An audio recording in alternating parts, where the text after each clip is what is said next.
Hey, good morning.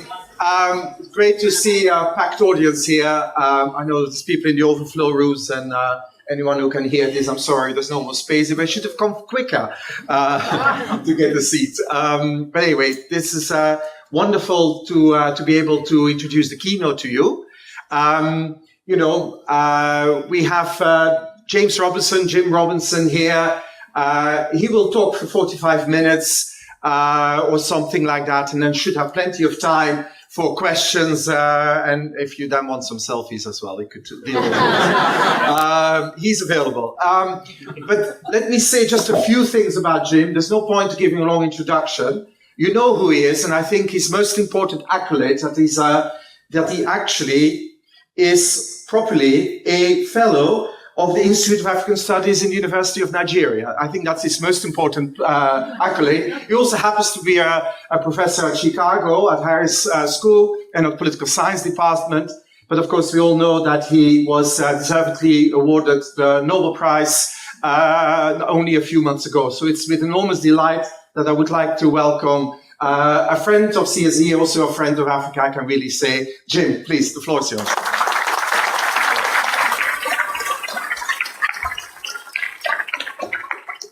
Thanks very much, Stefan. I'm super happy to be here. I'm just going to stand down here, if that's all right. So I'm going to, okay, here's the title. I'm going to do something a little outrageous in this talk. So it's going to be very big picture, something I've been very passionate about and thinking about for a long time. But, it's some of you are going to find it very sort of overgeneralized and whatever, but I always tell the story about when I was an undergraduate at the LSE. And I came home for Christmas. I was studying economics, and my mum asked me, "So, Jim, what have you been learning?" And I start talking about something or other, and it's all very. At some point, I said, it's all very complicated, and my mum said, "Well, I never studied economics, but it's obvious, isn't it, that the world's very complicated? I could have said the world is very complicated. Isn't it your job to say no? It's actually much simpler than you thought it was." And I've always remembered that remark. So just, bear it in mind. Okay, so wealth in people is going to be the, whoops. Okay, what am I doing? I've clearly pressed the wrong button. Now what do I do? I will do it. Okay, you. It looked promising. It looked promising. Just keep on talking. Okay, all right. So this is going to be a big picture about African development. Different one. No. It's not thanks. Okay. It's on the thing there. Can you come up? All right. All right, I'm going to keep talking. So don't pay attention to him. It's going to be a big picture talk about a sort of a perspective on how to think about kind of African development, sort of historically and today, and then even more outrageous, sort of in comparative perspective. So a way of thinking about why Africa diverged from the rest of the world, kind of historically. Okay, but I'm definitely not going to talk about fiscal and monetary policy instead, very obliquely, unless you really want me to. Monetary policy and I parted company many years ago, although every time I go to Zimbabwe, it does refresh my interest in monetary policy. Well, not only did I push it the wrong way, I seem to have killed it completely. We're getting it back. It's gone down the black hole. All right. So what I'd like to start off to begin with, just to sort of set the scene, is to start thinking about how would I think about African development in a positive light instead of thinking of it in a negative light. And I think what I've learned, teaching and discussing this for many years, is that, so the first thing you have to do is forget about this great divergence nonsense. So economists and economic historians are obsessed with this great divergence. They just want to explain the great divergence. Everything is about the great divergence. And, and that's about economics. And that's fine. I'm an economist, or at least I'm a recovering economist. But I find it extremely unhelpful in thinking about Africa, because then immediately you're focused on failure.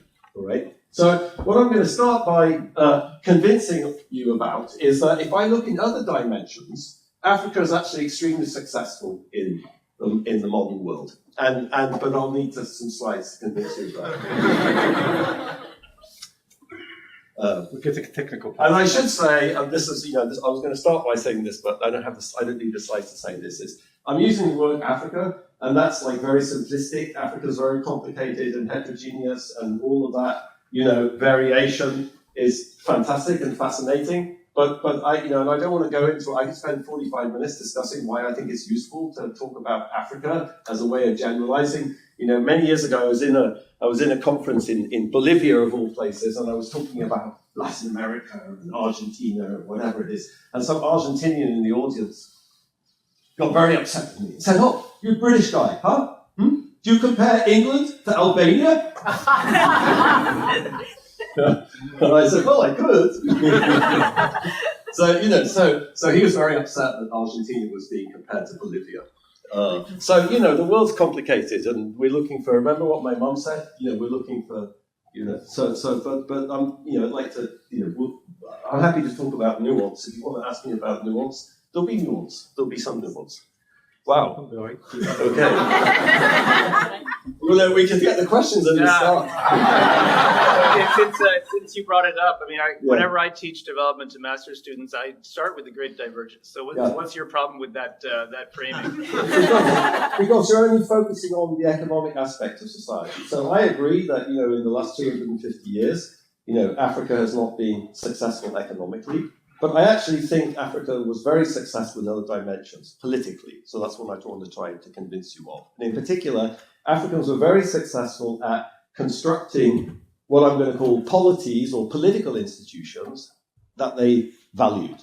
Okay. So one of the interesting things, like one of the sort of obsessions in social science, which is with ethnicity, kind of masks the political reality of Africa. Ethnic groups were not united into some sort of polities, in some exceptions. Mostly ethnic groups, are mostly a creation of the colonial period, first of all, and they don't describe the political reality or the structure of political institutions in pre-colonial Africa. So what I'm going to argue is, and like what the ethnography and the historical literature suggests, is that, Africans were again, a lot of variation, but on average, Africans are very averse to living in large, centralized states. They created lots of mechanisms to avoid that, and they succeeded in doing that. Meaning, so I'm going to show you some calculations. I'm still working on this, but at least to my knowledge, it's like the first person nobody's ever calculated this number before, which is, let's say, pick a date, 1880, okay, just before colonization, the mass colonization of Africa.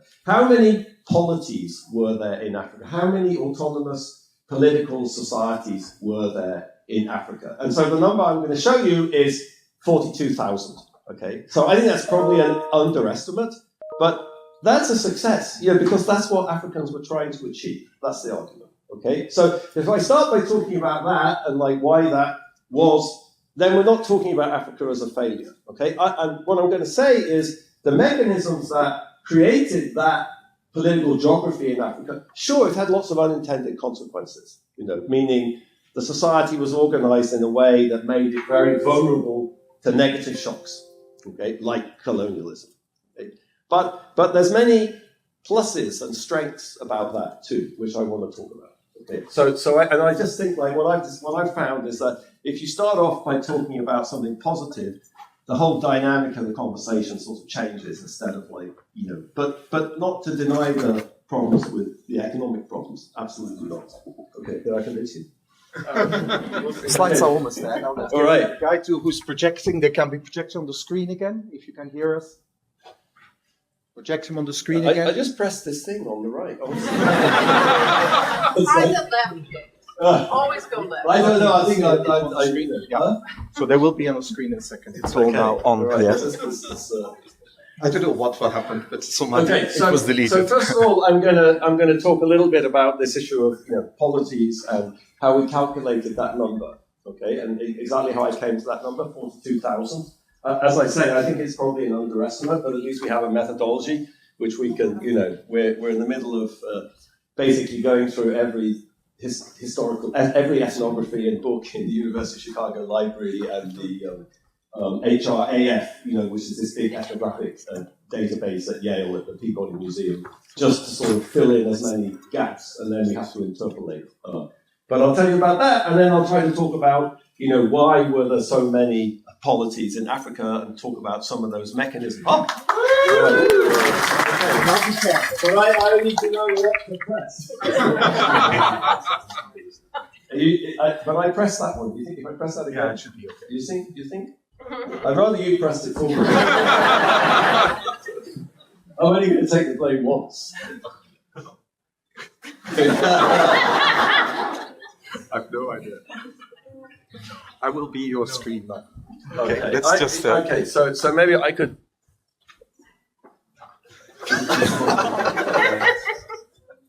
All right. What are these slides? Okay. Okay. All right. Do you think this is going to work? Oh, yeah. Now it's working. Yeah. All right. Okay, so decentering the Great Divergence. Okay, that's a complicated. I pick up these words from my scholarly colleagues. Decentering the Great Divergence. Get over it. Okay, sorry, with all due respect to people in the audience. Okay, as I told you about this. All right, so I told you the motivation for this, and so let's try to refocus on something more positive, okay? And I think, what I'm going to try to get across by the end of the lecture also is, the way I've come to sort of try to think about Africa is, is different parts of the world took different paths into the modern world, and some of them did much better economically than others, but that's okay. People made different decisions and they organized their societies in different ways. They made different choices. They had different values. They had different objectives. Okay, maybe they lost out in the struggle for colonial domination or whatever it is, okay? But that doesn't mean that was crazy or they made, there's lots of unintended consequences, okay? So I think once you start thinking about that from that perspective, you start thinking about Africa in a very different way, or at least I did, okay? So I talked about that, about this policies, okay? We just think about Eastern. Stefan mentioned the University of Nigeria. Nsukka, I've been working a lot in Eastern Nigeria for the last 6 or 7 years. There were probably 500. If any of you are, if there's any Igbo people in the audience or anybody worked in Eastern Nigeria, every Igbo village is like a separate polity, basically. Ford and Jones, in their volume of the Ethnographic Survey of Africa in 1950, basically, if you look at their numbers, there's about 500 separate polities in Eastern Nigeria. So this was incredibly decentralized politically, okay? And the point is, that's not a failure, it's a success. That's what people were trying to achieve in Eastern Nigeria, and they did, okay? So how do I get to 42,000, all right? So this is the methodology, this is a sort of crude summary of the methodology. Of course, there's lots of, I'll tell you why we picked 42,000. So the left-hand side here is levels of jurisdictional hierarchy from the Murdoch's ethnographic atlas, okay? So the number of groups are just the number of ethnic groups in these different bins, okay? So 4 is like big states, okay? So there's only 2 big states in sub-Saharan Africa according to Murdoch's classification. I must say, once you get into these numbers in real detail, you find there's a lot of misclassification, actually. 45, 3 levels, 45, that's, Rwanda, the Zulu Kingdom, Dahomey, Uganda, so kind of states, okay? There's 45 of those. 2 levels, now you go down, that's like smaller polities, the Kuba Kingdom in Congo, you're going to hear more about that in a minute. And then they call that like, and then 1, and then 0. So, 0 is, each village is independent, okay?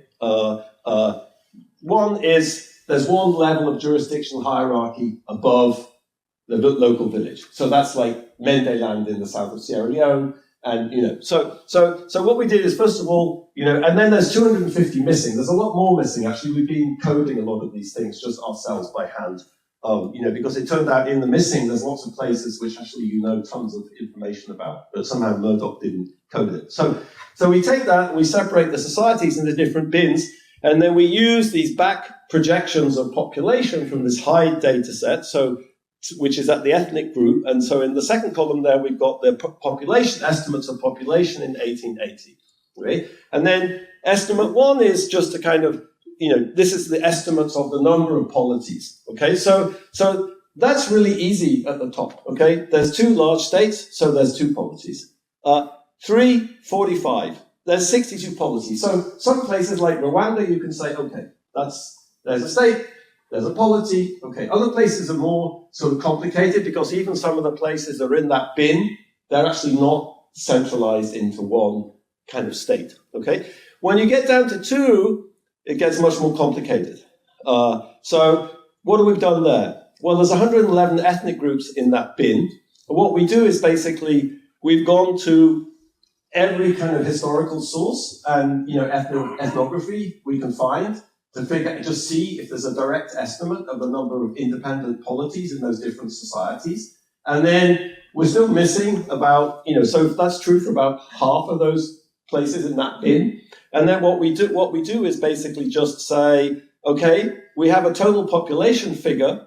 We can, from the societies we know, we have their average population. So we just assume that that's representative of everything in that bin. And then we can use the total population number to say there's 1,100 polities in that bin. Okay. Of course, a lot of the action is going to be driven by the smaller polities, the 1 or the 0. Okay. So again, we do the same strategy, so if you take like 1 level above the village, like Mendeland, I said, in the south of Sierra Leone, well, that's great. If you go to Kenneth Little's ethnography of the Mende written in the 1950s, he actually has the number for how many Mende chieftaincies, were there. So we have a number. Monica Wilson's work in Tanzania, you have numbers, real numbers, sort of descriptions. So many of the numbers we can fill in, but again, we have to do this kind of interpolation.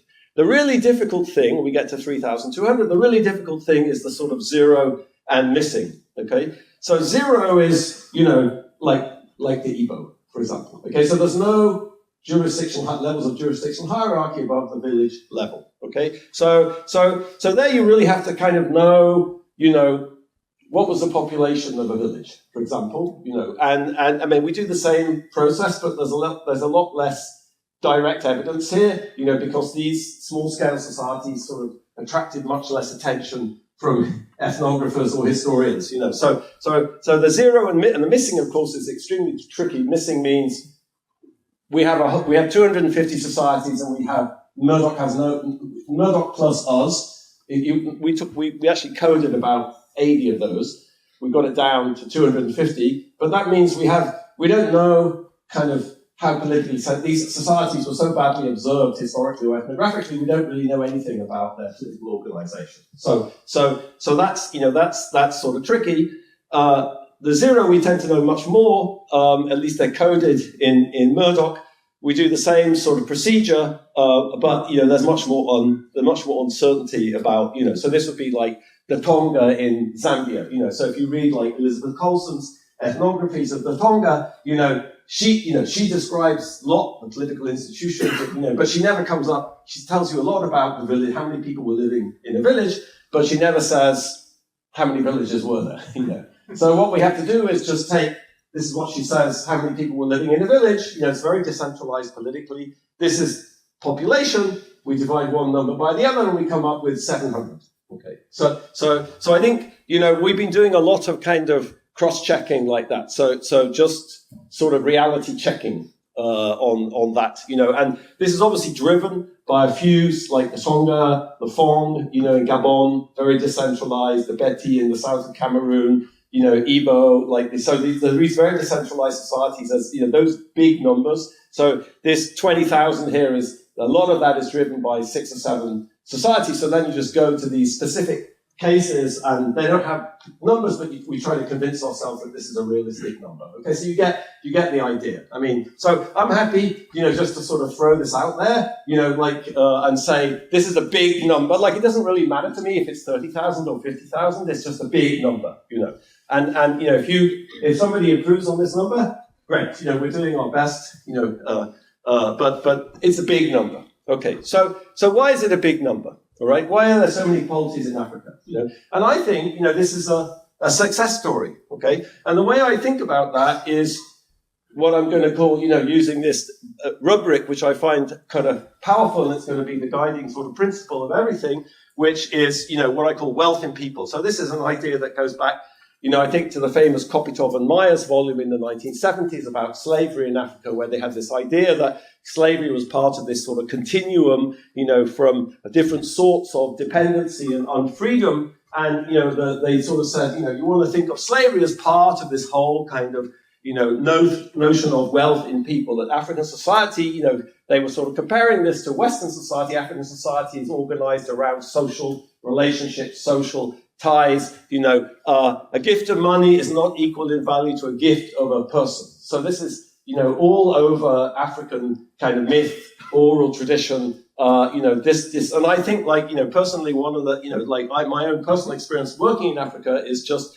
understanding how important social relations, social networks, social contacts, social obligations are. Okay, so I think probably everyone in this room is sort of familiar with that, but so what? Well, I think like that. I want to give you here's my favorite example of wealthy people, which is this is from the British Museum. This is Mankala. It's actually it's from Ghana, so it's called Wari in Twi. And so what's this? Okay, so let me tell you. Here's Mankala. You play Mankala with the cowrie shells, right? So two people. You have a base on one side. There's a base for a person on the left, base for a person on the right. You divide the cowries in between these 12 indentations, and then there's a complicated. I'm not going to go into the detailed rules. The complicated set of rules for how you move your cowries and how you take the cowries of the other person. But here's the important point about Mankala. So Mankala is everywhere in sub-Saharan Africa. It's used metaphorically. I'm going to show you a metaphorical example of it in a few slides. But here's what I find sort of fascinating about this game, which is the objective of Mankala is to capture the other people. You capture the cowrie shells of the other person and you bring them into your team. Okay, so the idea is to accumulate cowrie shells. So think of the contrast between that and chess. First of all, in Mankala, all the pieces are the same. In chess, you have the whole kind of feudal hierarchy. King, queen, bishops. You got the church. You got the knights. You got the pawns. And the objective is not to bring the other people into your team. The objective is to obliterate the other team and steal their territory. Okay? So I think I've just decided over the years that this is the distinction between those two things is a very powerful kind of metaphor for the difference between African and, in many senses, European or Eurasian society. There's a lot of variation there. I warned you there was going to be gross overgeneralization. But remember what my mum said. Okay, so why is this wealth in people important for thinking about politics? So I said, let's focus on the number of polities in Africa, and I want to provide some kind of micro foundations for why was that a desirable thing to create historically in Africa. And I think it's to do with this kind of, obviously wealth in people is related to, what Kwame Gyekye calls like communalism. This notion in Africa that, the sort of society is more important than individuals, or it's as important as individuals. It's this notion, what Kwame Gyekye calls communalism is a sort of core value, okay? Think of it in terms of, in Southern Africa, it would be Ubuntu. I am because we are. And I think if you look at African society, what you see is the many ways in which this kind of ethic was institutionalized, all right? Lineages, clans,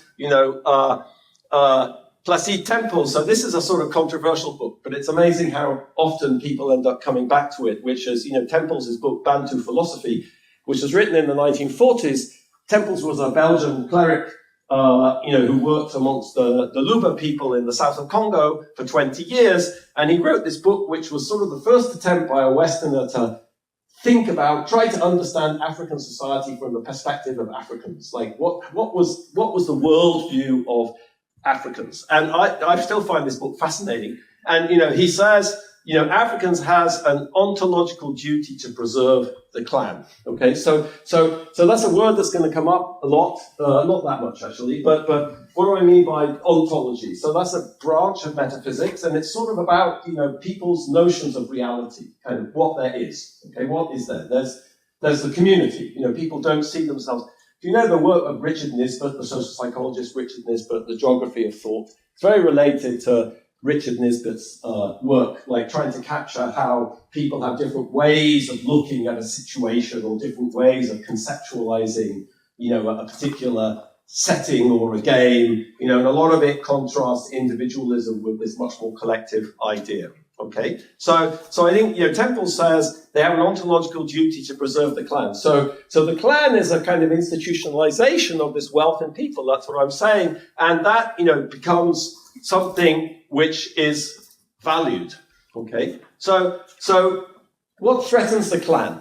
Okay, let me give you an example from Nigeria, which is from the work of Paul Bohannon. So Paul Bohannon, who worked amongst the Tiv people in the 1940s and 1950s, he has a beautiful article where he sort of talks about, he describes this what he calls a cult. It's called Nyambua. So this was a cult that was spreading through Tivland in the 1940s, and it was about witchcraft. Okay, so what Nyambua did was, it was a way to help you. You went to Nyambua, there was a chap called Kokwa who sold charms to detect witches, and he gave you a fly whisk. So here's a Tiv diviner from Paul Bohannon's work. You can see in his left hand there's a fly whisk. So the fly whisk is for detecting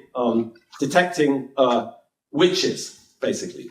So what Bohannon points out is, that who was it that was being accused of being a witch?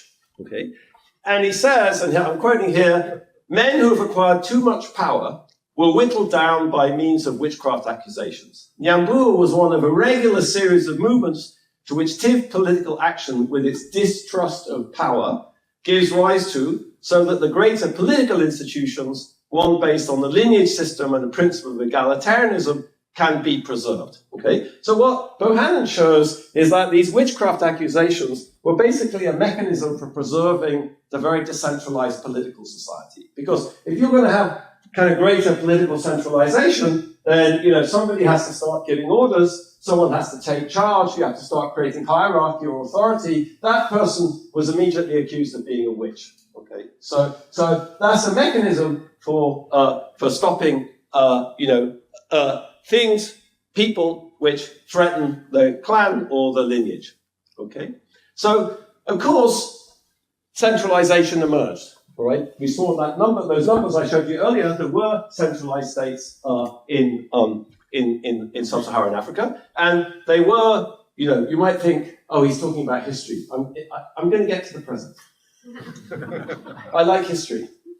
But I'm going to get to the present. I think this is relevant for lots of things, and I'll try to give you a flavor of that at the end. Okay? So yeah, there were states. Of course, there were states. Okay? But I think the overwhelming evidence is that, these states were sort of what I'm going to call hybrid institutions, meaning they kind of were innovations that managed to merge the kinship principle or the lineage principle with state-like functions or state-like institutions. So this is what the social anthropologist Aidan Southall called segmentary states. Okay? There were lots of different mechanisms for creating segmentary states, and one was, bringing outsiders in. Okay, so you bring in an outsider. What's an example of that? Well, here's my favorite example,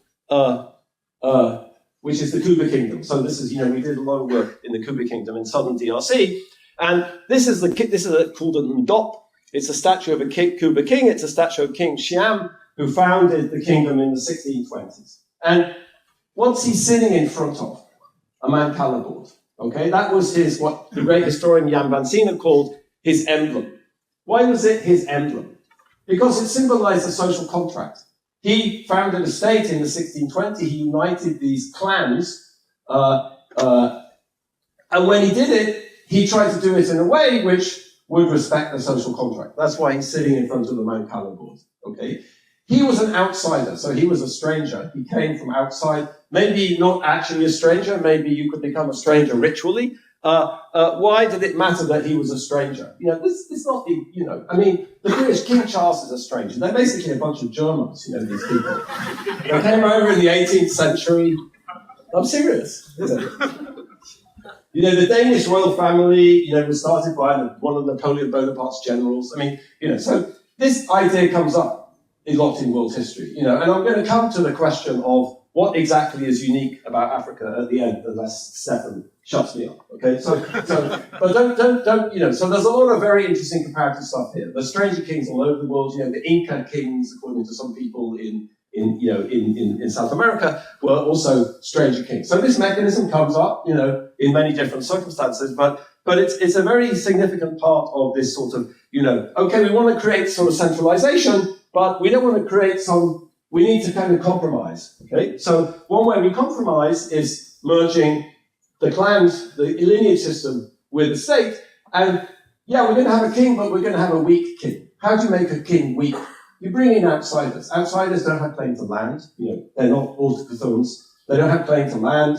There's all sorts of, there's what Southall called limited jurisdictions in the social contract. Okay, I'm going to come back to a little bit more about that. Okay, so here, here he is. This is a great example of what I'm going to call a kind of hybrid institution, a kind of segmentary state. Okay, and you might think, okay, fine, I didn't read that in any World Bank documents, but how to think about Rwanda? Rwanda today is a segmentary state. I'm coming to that. So, all right, now here's a question for those international relations scholars in the audience. If you've read something about European history, you think about chess. What's European history? It's just like one state invades another state, they eliminate another, it's like Charles Tilly, sort of has these statistics about how, in 1500 there were 500 polities in Europe and then they were all eliminated in the Great Game and then they were down to 50 by the time of the First World War, okay? So I think you might think, like, okay, but how on earth did these 42,000 polities coexist? How is that possible, all right? So this is possibly the most outrageous part of the entire talk. So if there's any international relations scholars, especially realists in the audience, you might want to put your earplugs in now. But I'm going to quote an Igbo proverb, in lieu of evidence, which is, this is in Things Fall Apart, also, if you've read Things Fall Apart. So once I was in the University of Nigeria, one of my colleagues, a friend of mine from the United States, was asking this exact question. He asked Chima Corrie, who's a historian, why didn't one Igbo polity just invade all the others and create one big Igbo state? And Chima said, let the kite perch and let the eagle perch. Whichever says the other one must not perch, let its wing break off. So this is from the Igbo morning prayer that every Igbo person is supposed to say every morning. So the kite has its place. The eagle has its place. The kite and the eagle live. You have your place, I have my place. We have mutual respect. I leave you alone, you leave me alone. Let the kite perch, let the eagle perch. Okay? So here's one thing about King Sham and stranger kings that was very common. These people had all sorts of taboos around them. The king of Rwanda had all sorts of taboos around him, the traditional Mwami. King Sham couldn't cross the Kasai River. Pretty difficult to kind of invade the people on the other side if you're ritually restricted from crossing the Kasai River. We met with the king of the Kuba and we asked, but why didn't Nathan Nunn, my colleague, said, but why didn't you just invade those people and acquire more territory? And he said, but they're all brothers. So I think this has been barely studied in international relations. There's a little literature on this, about this coexistence of African polities. But my sense is that, there's actually much more to this idea of sort of living, tolerating, and, here's one way of thinking about that, which is Botswana, okay? So this is the data from, the last data in Botswana where they actually collected detailed information on this. It's the 1946 census that was tabulated by Isaac Shapira in 1955. And this is the composition of the Ngwato Reserve. So the Ngwato, that was the sort of the largest of the Swana kind of polities. Seretse Khama, the first prime minister, president, he was a traditional king of the Ngwato. And I just want to point you to the decomposition of the Ngwato land. Okay, so what was the largest? Okay, there's the Ngwato at the top. There were 18,000 Ngwata. Kalaka. There were actually 23,000 Kalaka. Who were the Kalaka? Well, they're people who live to the north, now mostly in Matabele land, western Zimbabwe, across the border. Okay. Swapong. Who were the Swapong? Who were the Swapong people? They weren't really a people at all. There's a part of Ngwato land called the Swapong Hills. They were kind of migrants, people who just sort of been settled by the king of Ngwato in the Swapong Hills, like from all over southern Africa. In the census, they were like, okay, we'll just call them the Swapong. Okay, it's not really an ethnic identity. They were just put there by the chief of Ngwato. The Bira, the Sawa, if you look down the list, who have you got here? You even got the Herero. There's 1,000 Herero from Namibia. Like, what the heck were they doing there? You've got the Pedi from South Africa. So it's sort of mind-blowing, this table, because the rhetoric is that Botswana is like, the success of Botswana is so homogeneous. They're not homogeneous at all, And what was this? This was welcoming outsiders, welcoming strangers. The whole Botswana was composed of people from all over southern Africa. You can see here, the Ngwato were about 20% of the population of Ngwato land in the 1946 census. Okay? Now, I could come back to this. I'm not going to talk too much about slavery, But of course, you might say, okay, but weren't there some slaves? And so, sure, there's the Sawa. There's about 10,000 Sawa, probably serfs in some kind of position of dependency and whatever. So I'm not going to talk too much about that today, but just to point that out. Okay? So underlying this, is a picture of migration, of interaction, of integration, of, And here's something which I find like so kind of fascinating from this work that Soren Hen and I have been doing the last few years, which is, somebody pointed out to me once in Nigeria that in Hausa, the word for guest, and we were in Kaduna, and someone pointed out to me that in Hausa, the word for guest and stranger were the same. I was like, really? My gosh. So then I rushed back and I got on Google Translate. That didn't get me that far. It's got better now.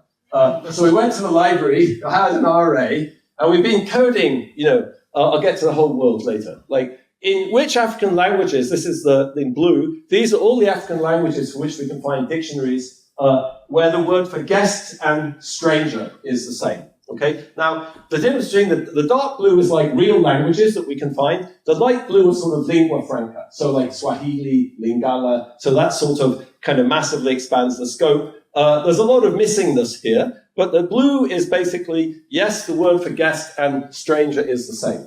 Why is the word for guest and stranger the same? I think it's connected to wealth in people. What is going on in Ngwato land there in Botswana? It's welcoming outside. People are valuable. People can be integrated into the society. Okay, and the Tswana created political institutions which were very flexible at integrating people into society. And I think this is a sort of cultural adaptation to that cultural norm of wealth in people. It's a mechanism for welcoming strangers, okay? So the kite and the eagle. All right. So what about economics? Isn't this an economics conference? Yeah. Didn't I get the Nobel Prize in economics? My wife said I shouldn't mention that, sorry. See, that's like, yes, the old news. Okay, I'm not going to talk too much about economics because I So here's my view of economics. Like I'm talking about politics, preserving wealth in people and its institutionalizations in the clan. How does economics come in? Okay, let me quote from Paul and Laura Bohannon's 1968 book, TIV Economy. Okay, to the TIV, a market is not merely a place to buy and sell. It is a political institution of major importance because in a society that's dominated by the lineage principle, it's a means of overriding that principle. Okay, so I think those of you who are familiar, with this old literature, going back to Polanyi, George Dalton, substantivist, whatever, I think the way, the lens I'm kind of going to suggest is that the way to think about some of these features of, traditional African society, traditional African economies, like, absence of factor markets, absence of land markets, absence of labor markets in the pre-colonial economy. The way to think about that is that was designed to preserve, these principles, to be synergetic with the principle of wealthy people and to preserve the things that the society valued. I think that's Bohannon's view, I could talk more about that. Maybe people can ask me questions. I can give examples. I wasn't going to talk much about that other than to say, now you could say, couldn't that have trade-offs? Couldn't that have trade-offs? Couldn't that have trade-offs in terms of productivity or whatever? Sure, absolutely. I always think that there's this fabulous paper by Marcus Goldstein and Chris Udry that probably some of you know about, southern Ghana. It's exactly about those trade-offs. Okay, there's a kind of agrarian institutions. They have negative consequences of productivity, but that doesn't mean that they're not purposeful or designed to achieve other ends. In their case, insurance, the way that Chris describes it is in terms of insurance. I'd think of it myself much broader than that, but that's a kind of brilliantly documented example of, sure, there can be trade-offs, and I think that's part of the story about, why Africa was on the wrong side of the Great Divergence. So, not that we don't want to talk about that, because we care about that, okay? But that's not the main thing here. All right. I don't want, I could talk about more examples, but I won't. If James, who recently passed away, terrible. His beautiful book about Lesotho, I thought I should just mention this because it turns out Donald Trump doesn't know where Lesotho is. So we've got one up on him because we know where it is. He doesn't know where Bhutan is either. Have you noticed? Bhutan, the world's happiest country, you can't get a visa to the US now. So you're a Bhutanese in the audience? Forget it. Okay. So, you might think again, he's talking about some ethnography from the 1940s. I'm happy, if you think I'm talking about history, but I'm going to come to the present. But, James's work was done in the 80s, in Lesotho. And he describes many of the things in some sense that Bohannon describes, There exists what might be called a one-way barrier. Cash can be converted into cattle through purchase. Cattle, however, cannot be converted into cash through sale except under certain conditions. So this is what Bohannon would have called a separate spheres, an economy with separate spheres. Okay. All right, so back to the Great Divergence. You're going to start waving your hands when I have 10 minutes, Stefan, right? I will. Okay, so back to the Great Divergence. I already kind of anticipated this. Okay, so what I want to say is, African society was organized around wealthy people. It influenced political institutions. It organized social institutions. The way the economy was kind of structured, and that had lots of unintended consequences. Perhaps it had negative consequences for productivity. I've sort of anticipated that. You could think about lots of different sorts of mechanisms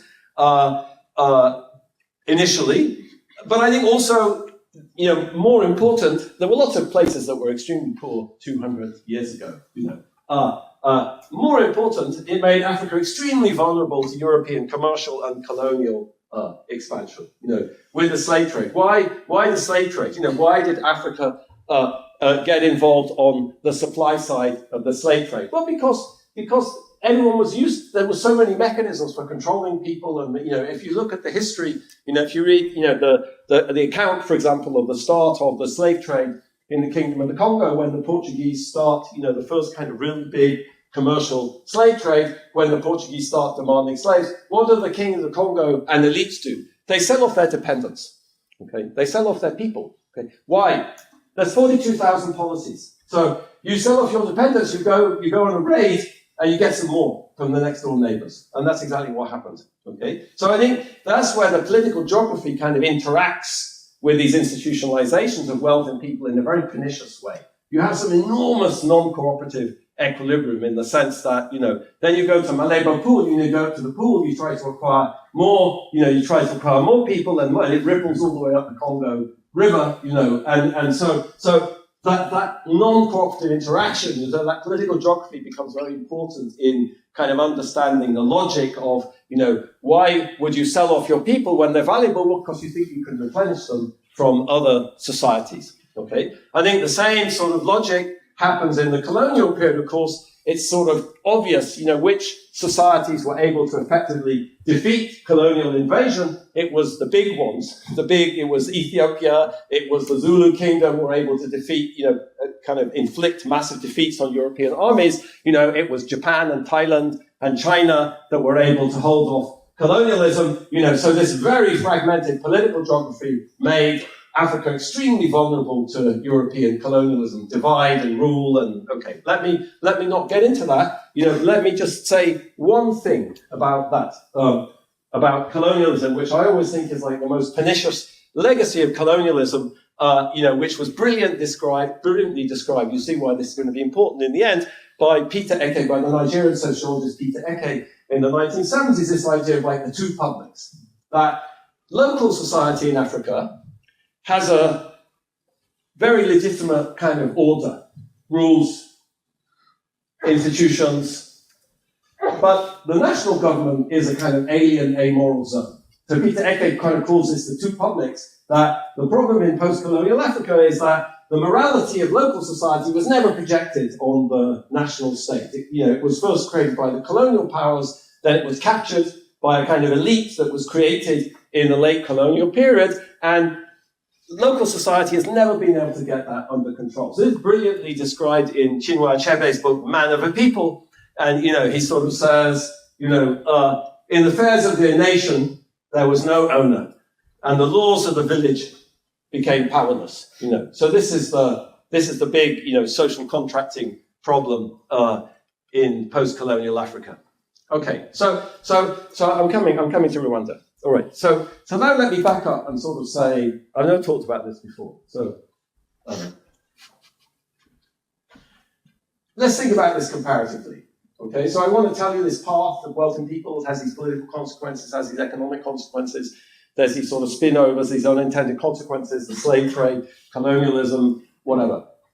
So why? Why does Africa look like that? Okay, and of course, I want to say already, I kind of anticipated that, we can all think about other parts of the world. I don't want to say any of this is specific, I don't think, but somehow I'm coming to that. So let me kind of sidle up to this in the following way. The world's oldest freestanding building is in Göbekli Tepe. So this is in southern, here it is, in southern Turkey. Down at the bottom, about 8,000 BC, pre-farming, there's no evidence of domestication of animals or crops where this thing was built. It's on top of a hill. It's an amazing place. You see these huge pillars, 5 meters high, on top of this hill. You can see at the back is the Haram Plain, the Euphrates. This is like the hilly flanks, what Robert Gray would call the hilly flanks. What the heck was this thing? These people dragged these massive stones, they carved them, there's all these animals carved on them and stuff. What was that? Probably a temple, okay? So before farming, before agriculture, humans, had this very rich, symbolic, religious life. They built a temple on top of a hill, okay? What was the first city? The first city was Uruk. What was Uruk? Uruk was a temple, okay? The Uruk was based around the temple. In fact, the Sumerian creation myths, were adapted to justify this. Their labor shall be the labor for the gods. To make the great dwelling, that's their labor, that's us humans. To make the great dwellings of the gods worthy to be their sublime sanctuary. Okay? So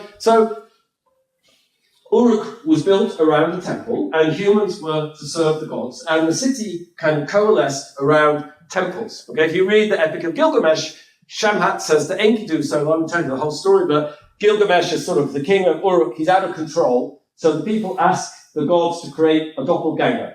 Okay? That's Enkidu. But Enkidu is born in the wilderness, he's covered in hair, and he has to be civilized. How is he civilized? Brought to the city. Okay? Come, I will lead you to Uruk, the city, to the sacred temple, the dwellings of Anu. You too, like a man, will find a place for yourself. Okay? So to become civilized, you have to be in the city. You have to be in the state. Okay? Aristotle's politics. What's Aristotle's politics about? Read the politics, the start. It's about the state is the place where humans can flourish. Okay? When several villages are united in a single community, large enough or nearly to be quite self-sufficing, the state comes into existence, originating in the bare needs of life and continuing in existence for the sake of a good life.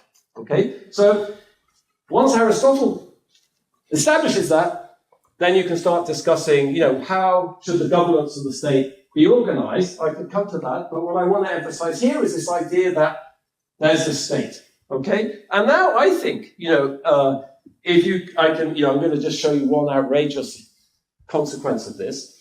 But if you trace this through, the state becomes the go-to institution in Western society after this, right the way through Roman, you name it, right the way up to Charlemagne. Okay, so and then Napoleon Bonaparte. Here's Napoleon Bonaparte, crossing the St. Bernard Pass on a rock. Underneath him is carved Carolus Magnus, Charlemagne. Okay, so there's a long history here of the state recreating, ideas of the state, models of the state. That's its aspiration. Charlemagne wanted to recreate the Western Roman Empire. Napoleon Bonaparte wanted to create the Western Roman Empire. So there's this idea of the state. Okay, and I think this for me, reading African history, African kind of folklore, oral history, whatever, is missing from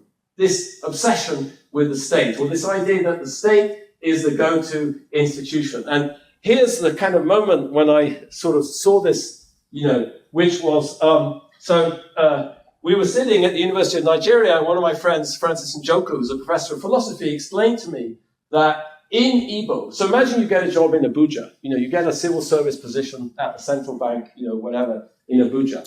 In Igbo, that's called Olu Oyibo, white man's job. It's a white man's job. Now, you could say, okay, that's got something to do with the colonial period. Sure. But I think it actually is indicative of a much more fundamental attitude that the state is an alien institution.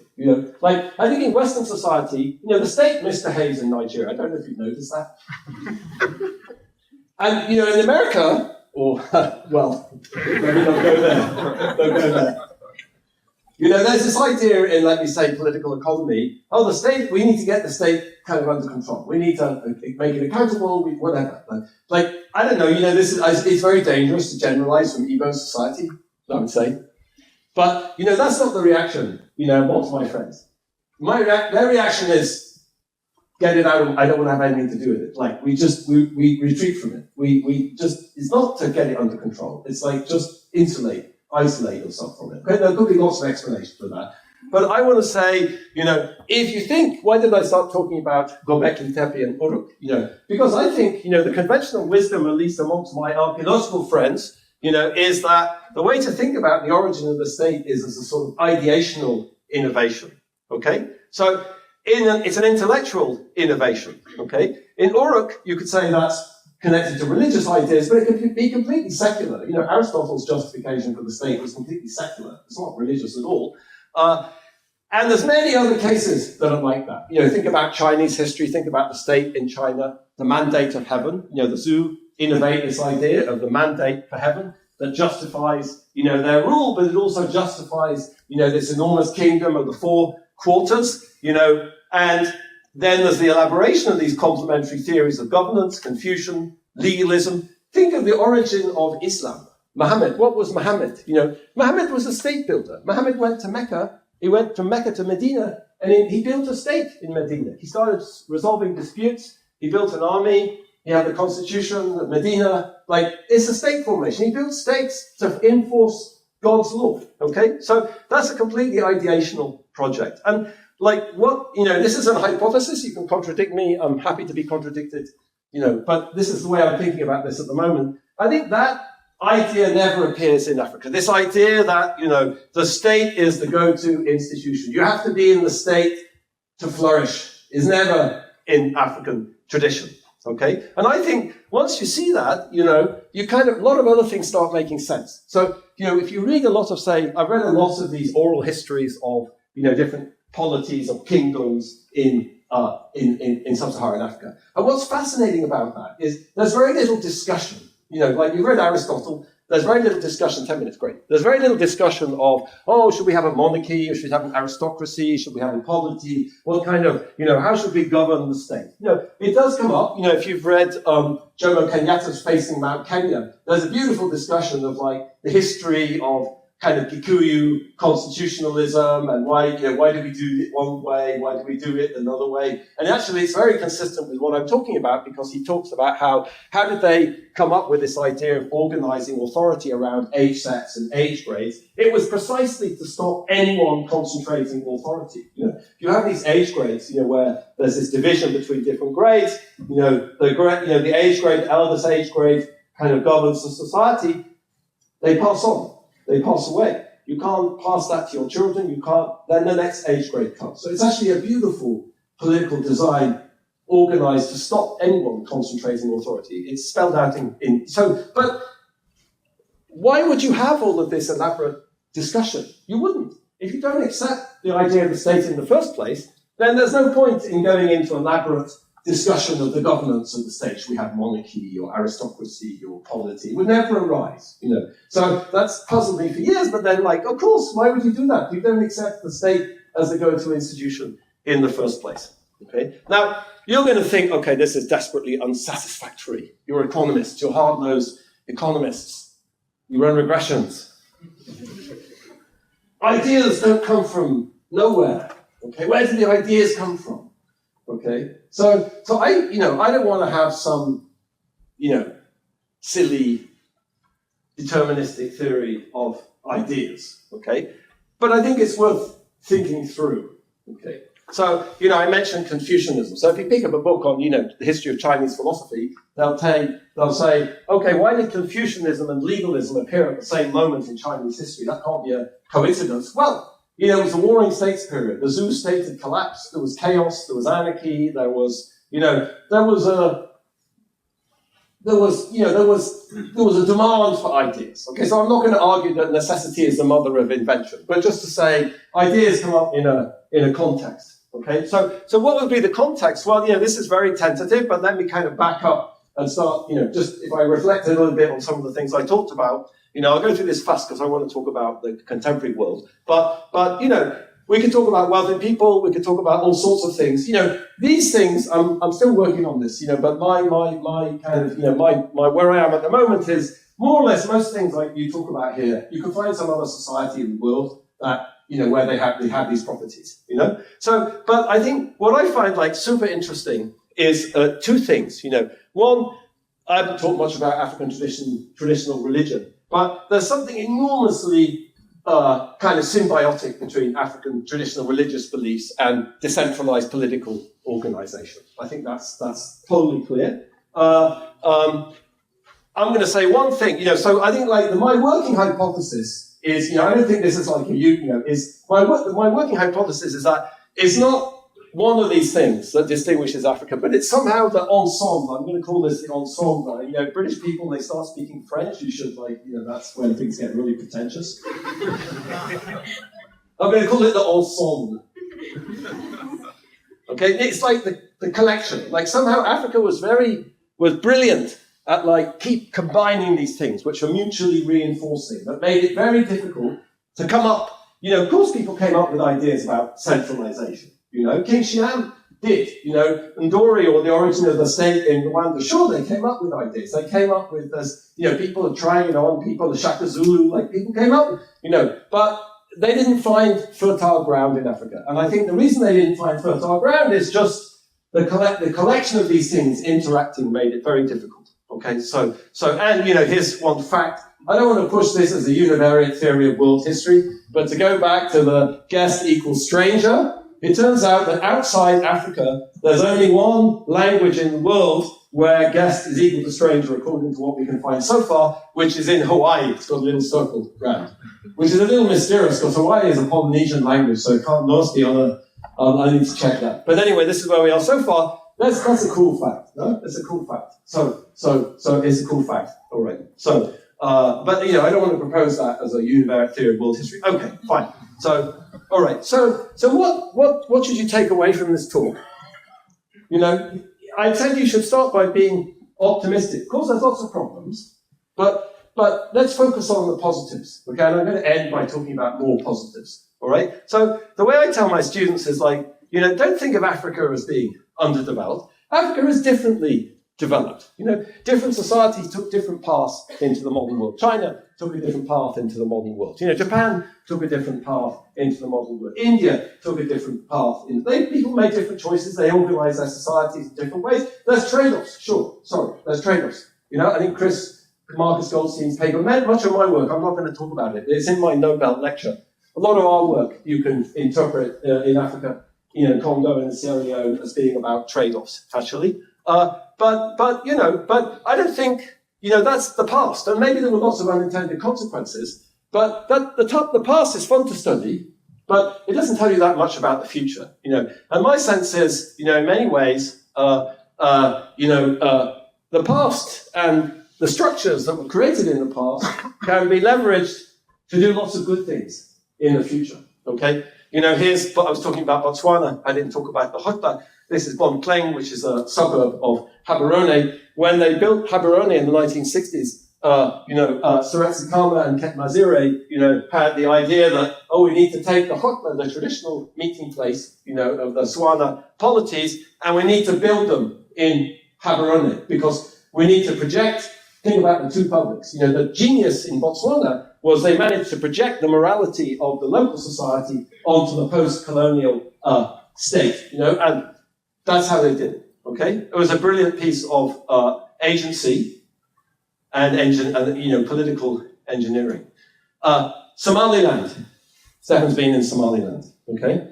What do they do in Somaliland? You know, they built a state based on the structure of the traditional society, okay? They built the Guti, the Senate, by representing 82 clans. It's not the first time it happened in African history. You know, medieval Mali had a council which represented clans. Uganda had a council that represented clans, okay? It's a very traditional way of organizing a state, okay? But it works in that context, okay? When they got the space to kind of do this in Somaliland, they were able to construct a state based on the logic of their own society. And I think that's how Rwanda works, okay? I promise not to talk about Rwanda foreign policy, but, you know, the biggest policy implementation mechanism that they have in Rwanda is called imihigo, okay? What is imihigo? Imihigo is a traditional practice in Rwanda of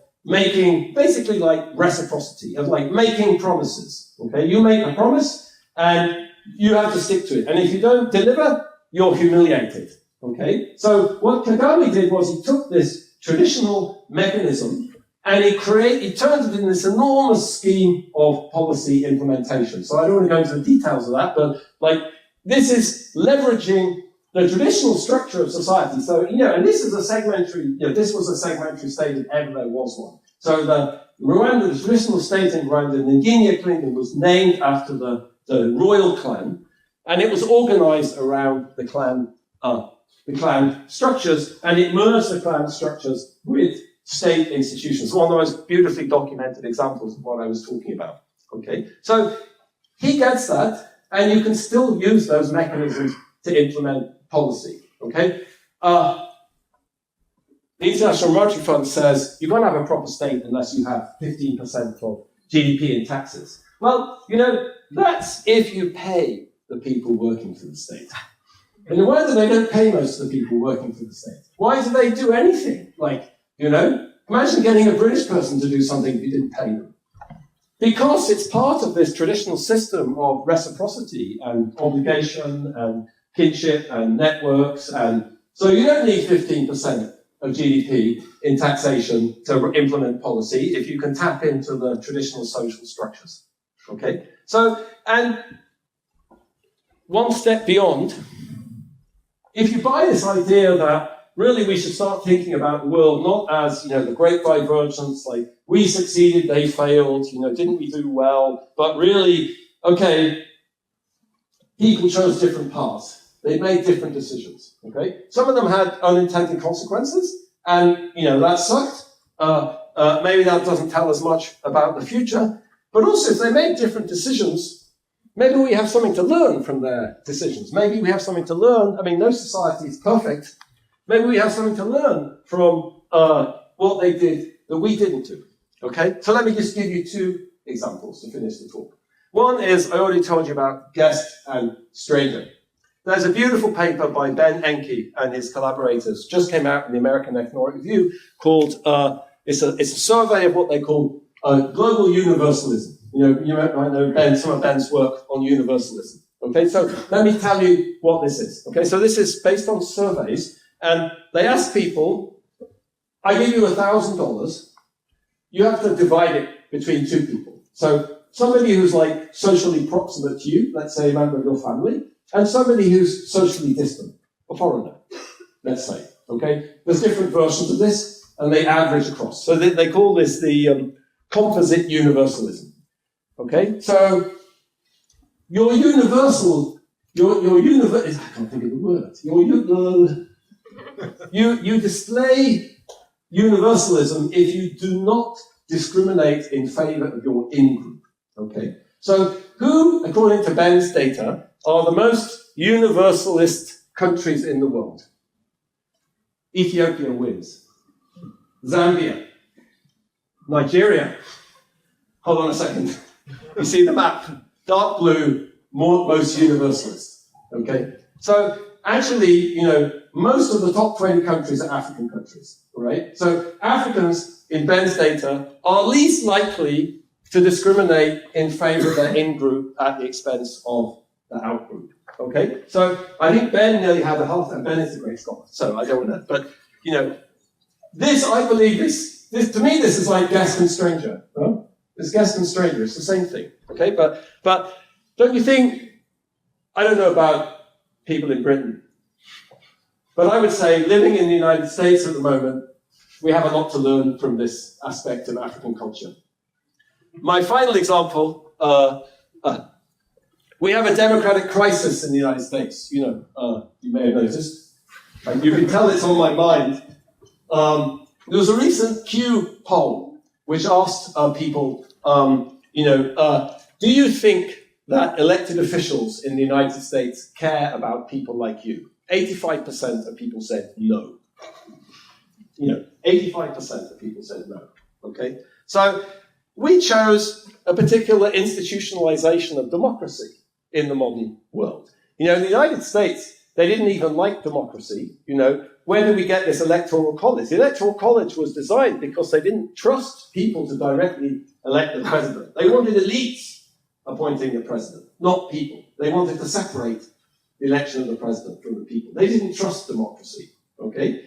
They adopted many other things. Majority rule, okay, also. This notion of majority rule. That's very different in Africa. I'll finish with an Igbo example from the village where I'm chief.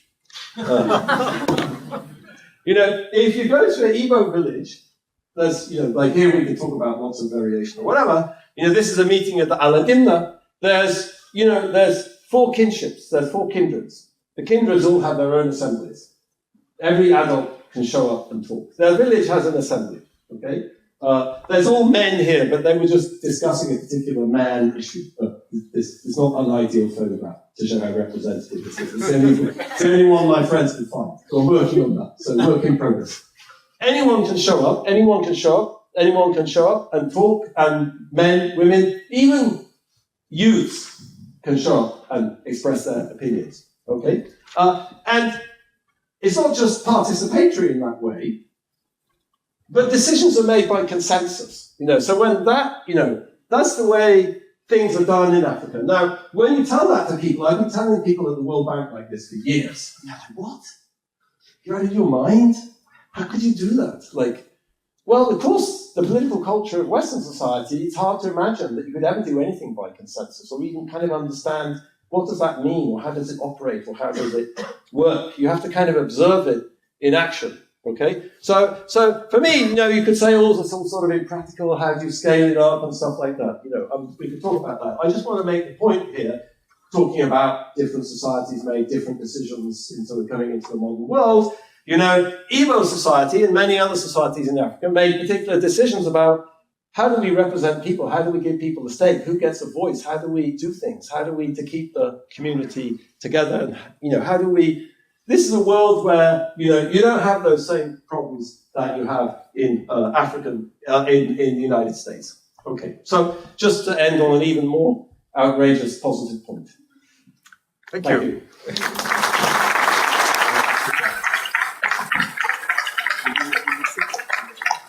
Okay, where do I sit? Oh, you can sit here. Okay, all right, okay. Right. This is great. I'm not sure this is at the moment on.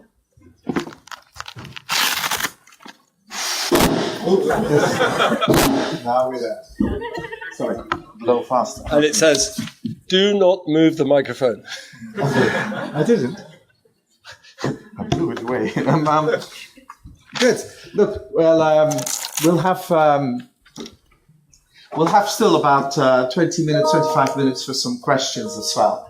I can't help it taking the privilege briefly, actually, to just to ask you, Jim. I mean, this is great stuff and it's fascinating.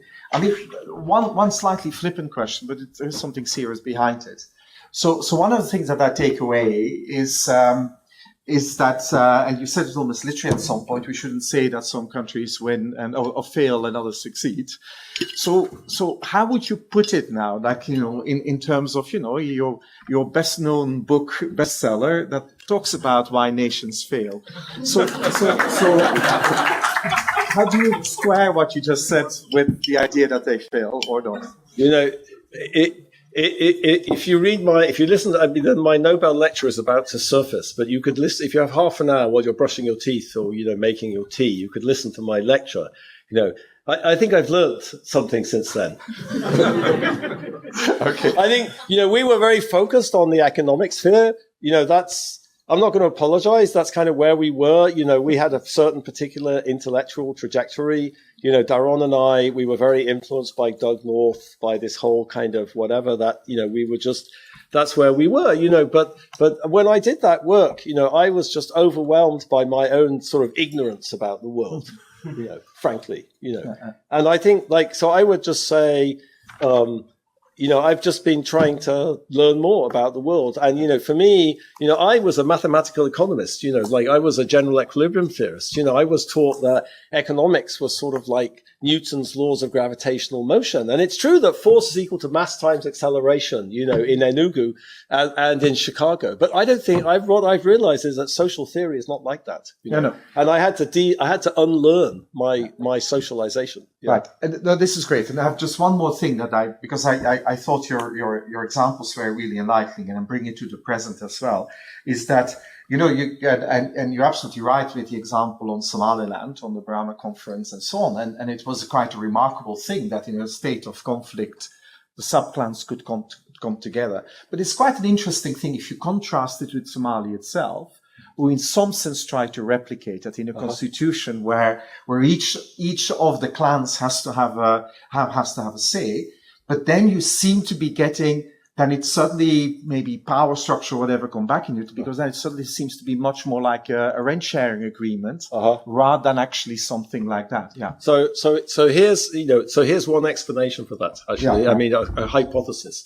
So you might, and it's an interesting hypothesis because you sort of like, if you look at Somalia, you sort of say, well, you know, I learned this Western social science, and Max Weber said, you know, modernity, you kind of get rid of all these structures and patrimonialism and you replace it with rational, legal, bureaucratic, whatever. Okay. Actually, you know, so one argument, I mean, this is an argument that I heard in Somaliland, is the reason in Somalia you can't do the same thing is because the Italians fatally weakened the clan structures by basically killing these sultans and killing these mediators amongst the clans so that they could try to control the clans. And that had a permanent effect at sort of deinstitutionalizing the traditional mechanisms of like contracting and agreement and mediation. So now they've lost that human capital somehow in Somalia, and they can't make these agreements. Yeah, so blame the British, isn't it? So it's the opposite. Yeah, the British just, the British couldn't even raise taxes in Somaliland. They just gave up. They couldn't. Okay. I don't want to say anything good about British colonialism. No, but it's no. I can see this entirely, and it's actually on Somaliland. The interesting thing is that I always, when I had to work on it at some point, working the UK government, is that the imposition of things like elections and so on made it worse. They actually weakened the ability to actually function it, because there was in Somaliland, so there was a real reciprocity of sense, and you could function it, and you have to just be very careful what your innovations are. Right, but they designed the constitution with anticipating that if you have an election, you have this process of sort of decomposition of segmentation of all the, so you can only have three political, I think the electoral system is designed pretty cleverly to stop this massive fragmentation that happened in the 1960s, starting in Somaliland. Right. So.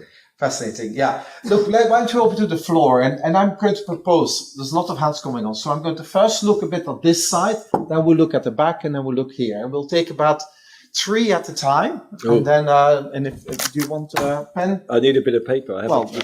We know that we can't move the microphone. We cannot move the paper. Okay, we're right there. Close it down now. Okay. Yeah, we can move the paper, but not the microphone. Okay, good.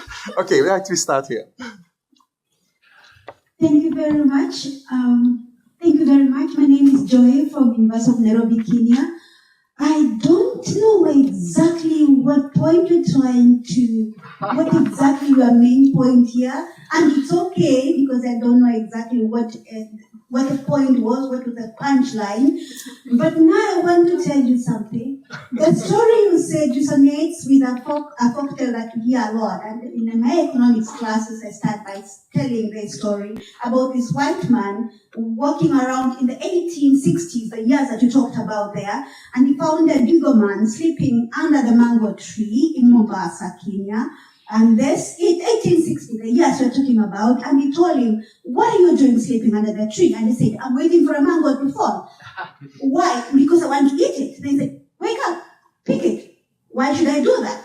"Because then you will save time." "What for?"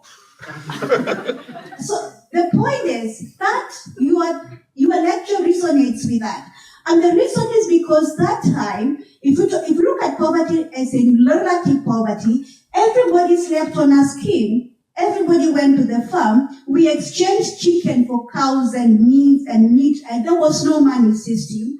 We were all the same, so there was no poverty. And your wealth was in people. And a lot of people in the olden times still talk like that. My grandfather says, "I'm rich because I have people." That was then. Have you known us in the 21st century, after globalization, after all this exposure, after realizing that really waiting for the mango to fall is not going to work? I'm going to pluck it. I'm going to go into technology, make it grow faster, sell.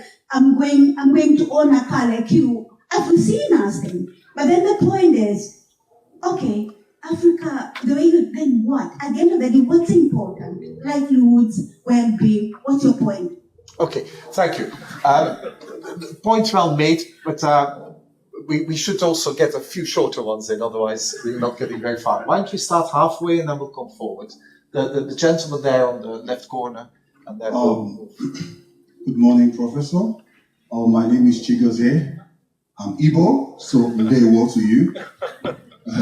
So during your presentation, you talked about decentralization, talked about no market and no factor markets within these diverse African regions. So my question is, where does the concept of informality comes into play in your presentation? Thank you. Thank you for being concise. Why don't we move forward? There was a lady there in the middle there. Yeah, thank you so much. I really enjoyed.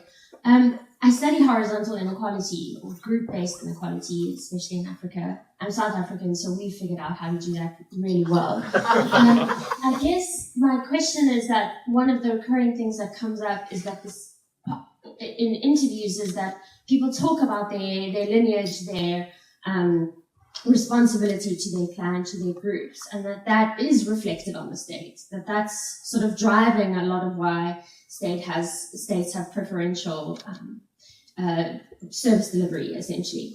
And so I guess I'm saying that I mean, is that a bad thing, or is that something African states and many other states, I guess, need to address, or how do we tie that together then? Okay, thank you. There's Abby here. We'll take a few more. Sure. So Okay. it's worth getting people to talk. Yeah. Thank you, James. A very simple question. When you look at the overlap between the concept of stranger and guest, there is a clear map that is emerging, especially from the economic position of countries. I see that most of that overlap is distinctly obvious in the underdeveloped part of sub-Saharan Africa. When you show the global map, it is clearly also very obvious. So can you say something about that correlation? Right. And then the final one here for now, here in front, and then you. Mm-hmm. Yeah.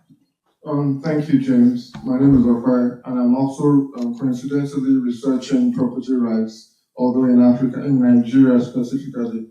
My question is this: you talked about the Great Divergence, and you talked about how Africa developed differently. Now, this, in my own opinion, could it be a case where there's now past convergence, just shortly before the colonialism set into play? Now, if you take the Ibibio, you find out that they initially started with a communal system, which went to lineages, extended families, and finally individual land ownership systems, just shortly before. And could that be a reason? Could it be pressures or conditions? Because when you look at what you're looking at, everybody seems to be focused on divergence, whereas it could be conditions that then eventually make paths to converge. Yeah. Thank you. Yeah. Okay. Yeah. I mean, I think there's different punchlines. I started by saying, let me focus on a different part of African history and show you that rather than being a failure, Africans succeeded in achieving what they wanted to do. Okay. So if that's what you take away from this, I'm like super happy. Okay. I think there's a lot more layers than that in the talk, and part of that is about contemporary Africa also, because that way of organizing society historically, sure, it might have made Africa vulnerable to the slave trade or colonialism or something, but that doesn't mean it can't be adapted or changed. The difficult thing in Africa was it's very difficult to adapt and change when you have all this chaos going on, the slave trade, colonialism, many countries like Japan, 170 years ago, Japan, it didn't have a fiscal system. It didn't have a central state. They collected taxes in kind. It was a feudal. Japan is an incredibly developed, successful economy now. Why? Because they adapted, they changed, they reorganized their society. Why didn't Africa do that? Well, it was colonized, or it was under this mess of the two publics. So it was very difficult to reorganize society in that way. This country, you go out, Oxford, go down by the river, like 150 years ago, Africa, you had the land was divided into the commons and open fields, and people had agricultural land spread out all over. It was massively inefficient. Okay. How did that change? People reorganized it. They reorganized it. They changed. They adapted. There were, and why couldn't the same thing happen in Africa? Of course it could. It did, but it's very difficult to do it with this problem of the two publics or when you're under colonial rule. Okay. So I think, and I think these cases, Somaliland, the case in Botswana, Rwanda, they're just specific examples where the Africans get the scope, they get some breathing space, they can reorganize stuff to take advantage. So that's the point, but the thing is, it's the Africans doing that. Okay. It's not World Bank or some white people doing that. It has to be legitimate. It has to come from within. That's the thing in Somaliland. It has to come from within. And I think that's how we should think about it. So I want to talk about the past. I want to talk about successes, but I want to talk about that potential. Also, we have to think about it in the right way. So I don't know if that makes sense. Informality, that's a great question. I don't have an answer though. I haven't thought about it. So how do I think about I don't know. There's this very interesting thing, the Igbo apprenticeship system, if you think about that. That's something which is somehow, I don't know if that's informality. It's very deeply rooted, in the culture and the social structures. I don't know. I'd have to think about that. It's a good question. I haven't really thought about that. I'm not sure I understood the South Africa question. Yeah. What was the question? It was about horizontal inequality or group-based inequality, and whether the state is often. I mean, I don't want to take up too much of your time, but essentially that the state is often a mechanism for reinforcing why certain groups are rich and certain groups are poor, and that in discussing with state officials about that, claims of lineage and social responsibilities emerge as very frequent reasons for why a state, people within the state feel the responsibility to look after their communities first. And I guess my question is that an inhibitor? I mean, how does Africa manage that? So for me, I think that's, this sort of, what political scientists would call the kind of patrimonial state in Africa. For me, that's just a segmentary state. If you look at the history of states in Africa, they're all fusion of state institutions and the kinship system. That's what the Rwandan state was like. So like talking about it as a patrimonial state, I think that's a very traditional way of organizing authority for me, So does that have negative effects? Sure, sure it has negative effects, but you're under social obligations to help out your people and your extended kinship group. And I think that example, that's how things are, but that doesn't mean you can't organize successful public good provision. That's exactly what Paul Kagame does, So I think what you should stop thinking about that I don't know anything about South Africa. So, but I think my general point would be, let's stop thinking about that as some perversion of some ideal kind of Prussian bureaucratic whatever. Let's kind of respect the way Africans organize things and think about, can we leverage that to get stuff done? By the way, in Britain, that's sort of how things were done also, meaning most public servants in this country, until the middle of the 19th century were not paid. The whole local government, boroughs, counties were run by justices of the peace, sheriffs, whatever. None of them got paid. Hundreds of thousands of people, nobody got paid. Okay. Why did they do it?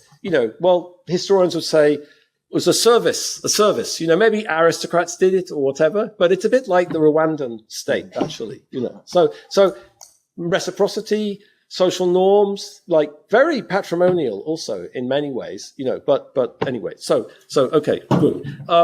I haven't looked at that. Honestly, I haven't run a regression. I haven't really thought about that. I'm a little bit anxious. I'm too anxious to do that, let me think about that. It's a great question. I haven't really thought about that pattern that you identified. And I think, this business of converge, yeah, of course they can converge. If you read G.I. Jones's book, The Trading States of the Oil Rivers, about 19th century, Eastern Nigeria, there's innovation everywhere, in Calabar and Bonny, and they're innovating state institutions, creating institutions, adapting. So I think, that's, or Polly Hill's book about the cocoa farmers of southern Ghana, Bundy's book about, the rise and decline of the South African peasantry. I think there's all sorts of, but it's very difficult to do that, to renegotiate, and in the circumstances that Africa has found itself, as I was answering to the lady. But yeah, sure, of course they can. Yeah. Why don't we have, there's a few questions here, and then we'll take two at the back here. Let's take two here.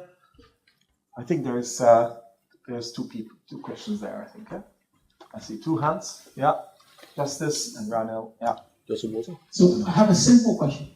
What does all this mean for the modern democracy that we are trying to pursue in Africa? Very good. Very simple. How simple.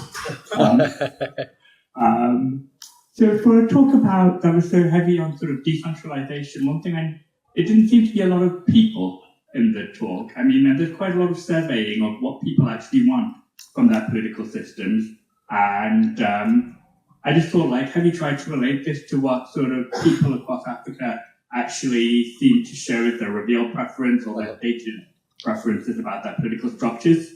Very good. And maybe we take, there's there one on the left at the back there.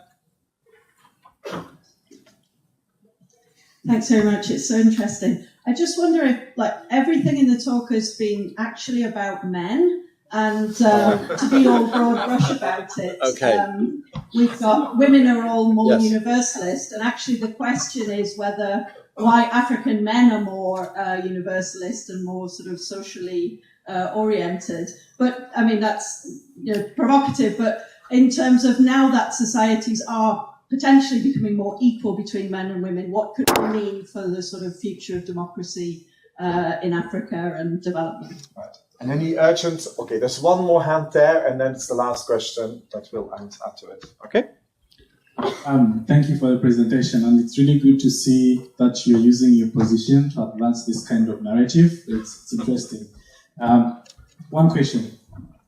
It seems there's a saying we have in Africa sometimes we joke and say, we are too welcoming, and that's why it was easier to be colonized. When you see that stranger words, even from the other study of universality, is there a correlation between being exploited by strangers, it could be colonizers, could be different or friends, and the way the stranger versus guest and or universality? Yeah. So that's. Can I go in reverse order? You do what you want. So that's a brilliant. I have a book, a manuscript, so I talk about that a lot in the book. So there's actually extremely well documented examples that sort of attitude, like in Uganda, for example, it's very well documented. Like people thought the British were just basically a kind of new version of outsiders coming in to rule. So I think there's actually. You hit it totally, that's a mechanism that also made Africans vulnerable. That particular way of organizing limited authority was another kind of vulnerability. I didn't mention it. There's too many things to talk about. I think it's a different mechanism. So I think you totally hit it. I think there's a lot of evidence on that. Yeah. So great. On the women, I deleted the slides last night. I'm sorry. I just knew there was too much. I had this moment of, so sure, women resisted authority too, So, and that's something fantastic you see in Eastern Nigeria. So across, and it's not just East, the whole of coastal West Africa, you have these, you have queen mothers, you have queen mothers in the south of Ghana, you have queen mothers in Benin, in Eastern Nigeria, you have all of these dual sex political systems, where basically the traditional political system, there was a parallel system, one for men, one for women. You had an Obi and an Omu.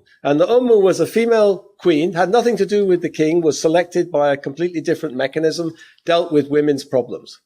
If you look at the history of that, so I'm actually doing some research on the history of that institution in Western, in Anioma and around Onitsha and Asaba. What's the history of that institution? It's women resisting authority because a model of male centralized authority spreads from Benin.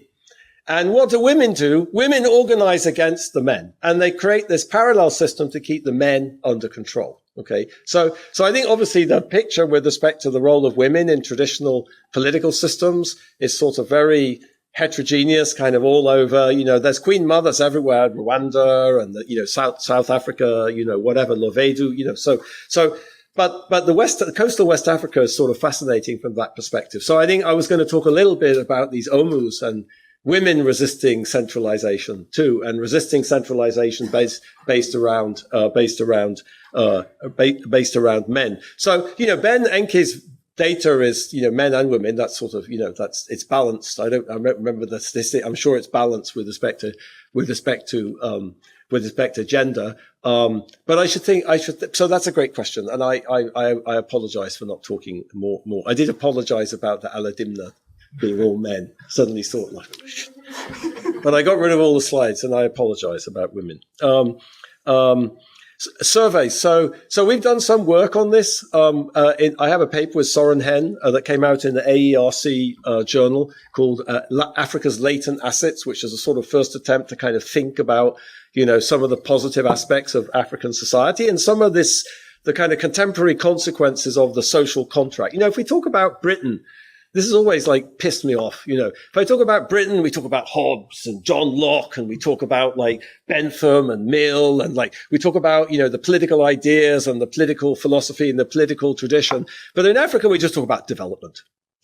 Development, Africa needs to be development. What about Africans' political ideas? What about Africans' political traditions? What about Africans' political philosophies? Doesn't that matter? We don't think about that.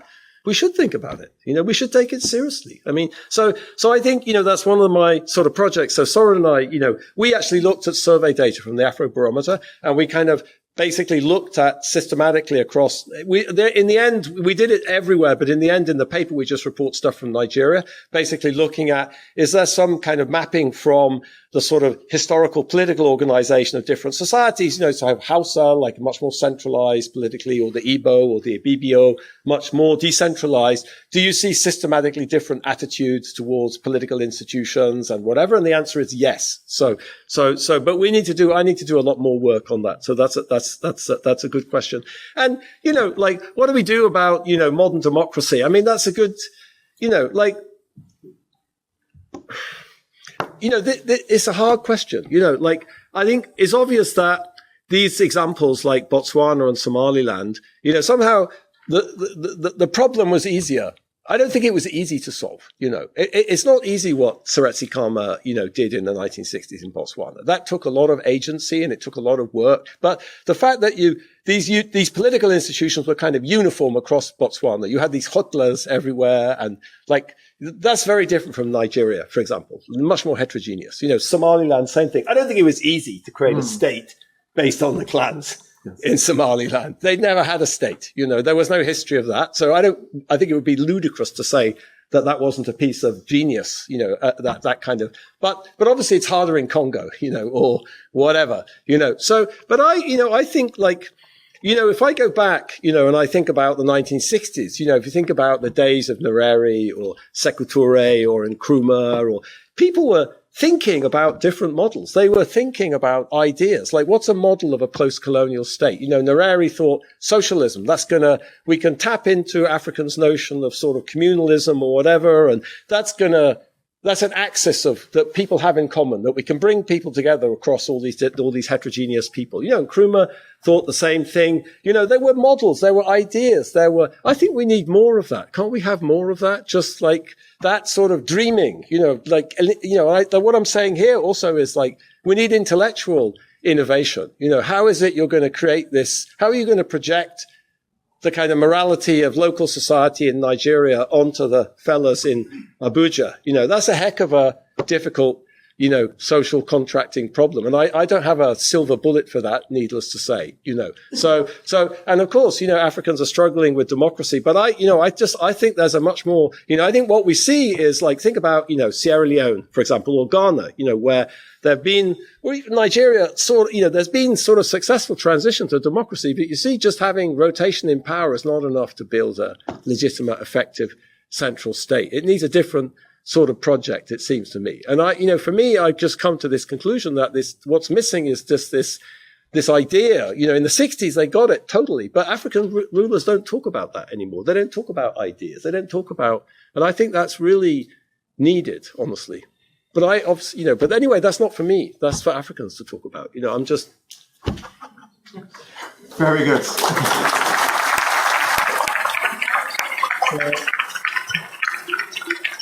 So look, we're going to close this. We could talk a lot more. I think many of you didn't see this coming, and